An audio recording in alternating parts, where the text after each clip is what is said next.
BJP ಮನೆಯೊಳಗಿನ ಬಣಬಡಿದಾಟದ ದಂಗೆ ಮತ್ತೊಮ್ಮೆ ಸಮರಕ್ಕೆ ಸಾಕ್ಷಿಯಾಗ್ತಿದೆ.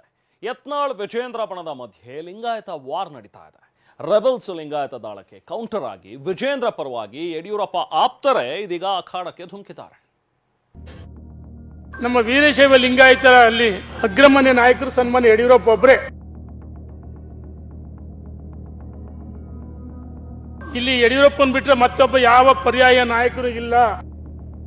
ನಮ್ಮ ಪ್ರಶ್ನಾತೀತ ನಾಯಕ ಯಡಿಯೂರಪ್ಪ ಸಮಾಜಕ್ಕೆ.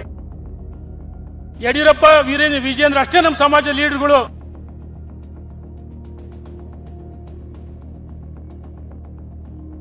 ಯತ್ನಾಳ್ ಬಿವೈವಿ ಬಣದ ಮಧ್ಯೆ ಲಿಂಗಾಯತ ವಾರ್. ಯತ್ನಾಳ್ ವಿರುದ್ಧ ಬಿಎಸ್ವೈ ಆಪ್ತರಿಂದ ಶಕ್ತಿ ಪ್ರದರ್ಶನ ಯುದ್ಧ. ಹೌದು, ಅದು ಯಾವಾಗ? ಮೊನ್ನೆ ಅಷ್ಟೇ ಯತ್ನಾಳ್ ಪ್ರಮುಖ ಲಿಂಗಾಯತ ನಾಯಕರ ಜೊತೆ ಸಭೆ ಮಾಡಿದ್ರು ನೋಡಿ. ಇದು ವಿಜೇಂದ್ರ ಟೀಮ್ಗೆ ಸಹಿಸಿಕೊಳ್ಳೋಕೆ ಸಾಧ್ಯನೇ ಆಗ್ಲಿಲ್ಲ.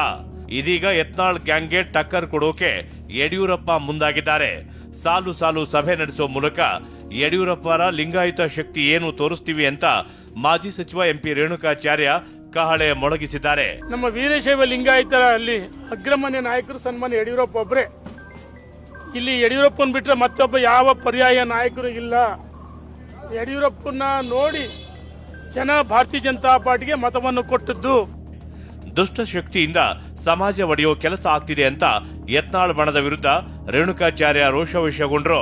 ನನ್ನ ಭಾಷೆಯಲ್ಲಿ ಹೇಳ್ತೀನಿ, ಕೆಲವು ದುಷ್ಟಶಕ್ತಿಗಳು ಸಮಾಜವನ್ನ ಒಡೆಯತಕ್ಕಂತ ಪ್ರಯತ್ನ ಮಾಡ್ತಾ ಇದಾರೆ. ವೀರಶೈವ ಲಿಂಗಾಯತ ಒಳಪಂಗಡಗಳು ನಾವೆಲ್ಲ ಒಂದೇ.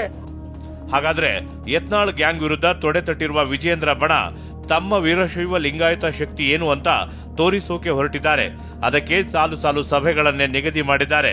ನಾಳೆ ಬಿಎಸ್ವೈ ಆಪ್ತರು ನೆಲಮಂಗಲ, ದಾಬಸ್ಪೇಟೆ ಭಾಗದ ವೀರಶೈವ ಮುಖಂಡರ ಜೊತೆ ಸಭೆ ಮಾಡಲಿದ್ದಾರೆ. ಮಾರ್ಚ್ 1ರಂದು ದಾವಣಗೆರೆ ಬೈಪಾಸ್ನಲ್ಲಿ ಚಿತ್ರದುರ್ಗ, ಹಾವೇರಿ ಮುಖಂಡರ ಜೊತೆ ಮೀಟಿಂಗ್ ಮಾಡಲಿದ್ದಾರೆ. ಮಾರ್ಚ್ 4ರಂದು ಬೆಂಗಳೂರು ಅರಮನೆ ಮೈದಾನದಲ್ಲಿ ದೊಡ್ಡ ಸಭೆ ಸೇರೋಕೆ ನಿರ್ಧಾರ ಮಾಡಿದ್ದಾರೆ.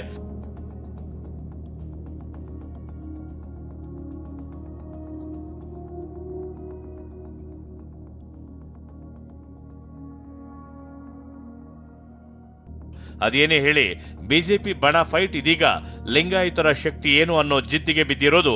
ಮುಂದೆ ಅದು ಯಾವ ಸ್ವರೂಪ ಪಡೆಯುತ್ತೋ ಕಾದು ನೋಡಬೇಕಿದೆ. ಕಿರಣ್ ಹನಿಯಡ್ಕ, ಟಿವಿ9 ಬೆಂಗಳೂರು.